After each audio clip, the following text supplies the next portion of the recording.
வணக்கம் நண்பா. நாம இன்னைக்கு இந்த வீடியோல பார்க்க போறது என்னன்னு பாத்தீங்க அப்படின்னா அடியோஸ் அமிகோ இந்த படத்தோட மூவி தான் பார்க்க போறோம். இந்த படம் தமிழ் டப்பிங்ல அவைலபிள் தான் இருக்கு. இந்த படத்தோட ஒன்லைன் எடுத்துக்கிட்டீங்க அப்படின்னா ரெண்டு பேரு எதர்ச்சியா சந்திச்சுக்கிறாங்க. இதுல ஒருத்தருக்கு பணம் தேவை இருக்கு, அம்மா ஹாஸ்பிட்டல் இருக்கிறாங்க, ஓரளவுக்கு பணம் தேவைப்படுது. இன்னொருத்தர் ஏகப்பட்ட படம் இருக்குது, எக்கச்சக்கமா வந்துட்டு சும்மா ஊதாயத்தனமா செலவு போட்டு ஊரை சுத்திட்டு குடிச்சிட்டு இருக்கிறாரு. இவங்க ரெண்டு பேருமே மீட் பண்றாங்க. ஒருத்தருக்கு பணம் தேவை இருக்கு, ஒருத்தர் அதிகமா பணம் இருக்கு. இதுக்கப்புறம் என்ன நடக்க போகுது, இந்த பணம் தேவையா இருக்கிறவர் எப்படி அதை அப்ரோச் பண்ணி அந்த பணத்தை வாங்குறாரா இல்லையா, இவங்க ரெண்டு பேருக்குள்ள அந்த ஃப்ரெண்ட்ஷிப் பாண்ட் என்னாச்சு அப்படிங்கிற படத்தோட பீதி கதையா வச்சிருந்தாங்க. படத்துல ரெண்டு ஸ்ட்ரேஞ்சர் மீட் பண்ணிக்கிறாங்க. அதுக்கப்புறம் அவங்களுக்கு நடக்கக்கூடிய டிராவல் கான்வர்சேஷன் அப்படிங்கிறது நல்லாவே போயிட்டு இருந்தது. இன்னும் நிறைய இடத்துல வந்துட்டு ரிப்பீட்டடான சீன்ஸ், குடிக்கிறாங்க, கத்துறாங்க, பேசுறாங்க, குடிக்கிறாங்க, திரும்ப ஏதோ ஒரு இடத்துல நிறுத்துறாங்க, பேசுறாங்க அப்படிங்கறது வந்துட்டு போயிட்டே இருந்தது.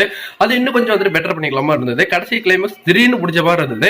இதெல்லாம் தவிர்த்து பாத்தீங்க அப்படின்னா ரொம்ப பணம் வச்சிருக்கிறவன் எவ்வளவு வேணாலும் செலவு பண்ணிட்டு இருக்கலாம். ஒரு கட்டத்துல இவன் உதவின்னு கேட்கும் போது, ஆனா அவனுக்கு உதவி பண்ணணும்னு மனசு இருந்துமே அந்த படம் ஒரு 50,000 ரூபாய் அப்படிங்கிறது அவனால ரெடி பண்ண முடியலங்கிற அந்த ஒரு சுச்சுவேஷன், அதுக்கப்புறம் நடக்கக்கூடிய நிகழ்வுகள் ரொம்ப அழகா இருந்ததுன்னே சொல்லி ஆகணும். என்னை பொறுத்த வரைக்கும் இந்த படம் பிடிக்கிறது அது அந்த சுத்தி நடக்கிறது இன்னும் கொஞ்சம் தவிர்த்துட்டு இருந்தாங்கன்னா மேலகன் மாதிரி இன்னும் கொஞ்சம் நல்ல படமே வந்திருக்கும். பட் அந்த இடத்துல மிஸ் பண்ணிட்டாங்க. இருந்தாலும் தாராளமா இந்த படத்தை ஒரு வாட்டி பார்க்கலாம். நீங்க இந்த படம் பாத்தீங்கன்னா உங்களுக்கு எப்படி பிடிச்சி நம்மளோட கமெண்ட்ஸ் தட்டி விட்டுருக்க. தமிழ் டப்பிங் நல்லாவே இருந்தது. ரெண்டு பேரும் ரொம்ப சூப்பரா பண்ணியிருந்தாங்க. நன்றி, வணக்கம்.